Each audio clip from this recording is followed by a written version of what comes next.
Hello everyone, let's look at the new features and improvements that Microsoft is making available on Windows 11 build 26300.8772 for version 26H2. As you probably already know, Windows 11 version 26H2 is officially in development, and all the improvements to the experimental channel in the 26300 series will be part of this version. However, since version 26H2 shares the same platform as version 25H2, the changes will also be available for 26H2.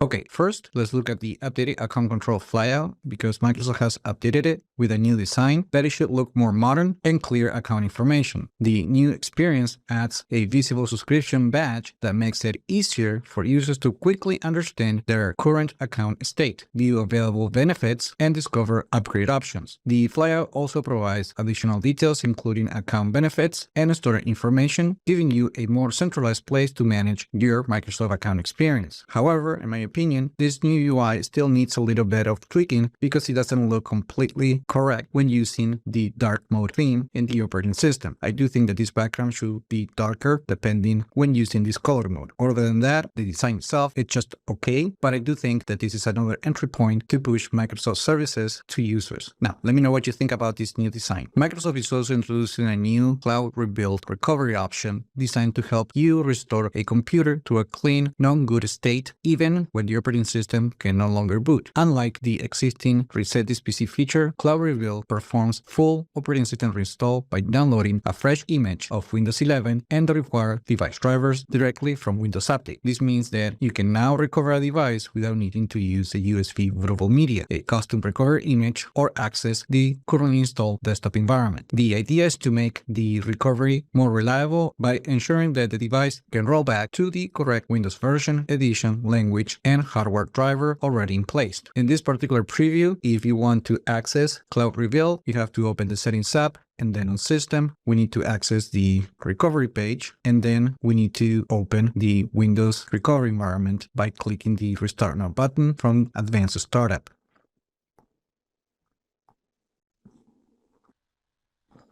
Then from here, click on Troubleshoot, and then you're going to see the Cloud Rebuild option. Then the device is going to connect to the network and it's going to make sure that everything is ready to perform the installation of Windows 11. So before starting the process, the computer must be connected to the internet directly from the Windows recovery environment via a network cable or using Wi-Fi. You can then review the target build, the edition, and language before proceeding.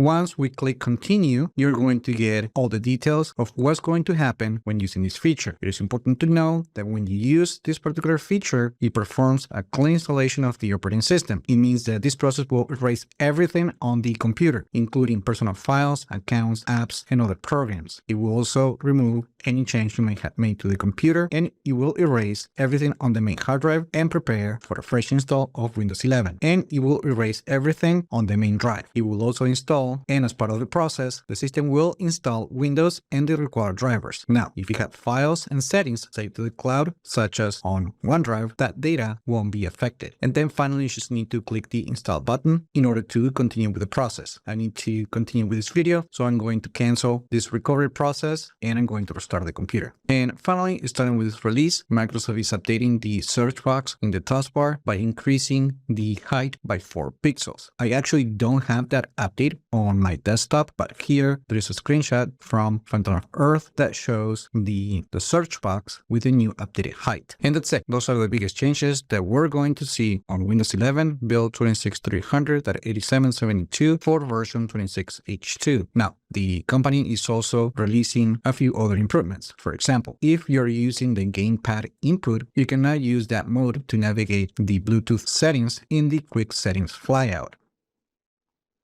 The company also notes bug fixes for the taskbar and a problem that was causing the Outlook app to become unresponsive. Finally, there are improvements for the Run dialog, photo screen readers, and fonts. As per usual, now let's take a look at the feature flags that we can enable in this particular preview.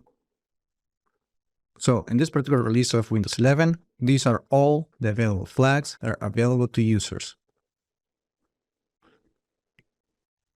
Now, if you want to enable any of these features, make sure to switch the option from override to enable and then click the restart button. Now, if we go at the end of the page, we're going to see the inactive flags, and these are the features that you can no longer enable or disable using feature flags or even using the Byte tool. And that's because those features are already implemented into the operating system. And that's it. That is everything you need to know about the latest features and improvements that Microsoft is adding to Windows 11 version 26H2 through the Experimental channel. Let me know in the comments what you think about these improvements. Like the video, share it, subscribe to the channel if you haven't done that yet, and I just hope this video was informative for you, and I would like to thank you for viewing.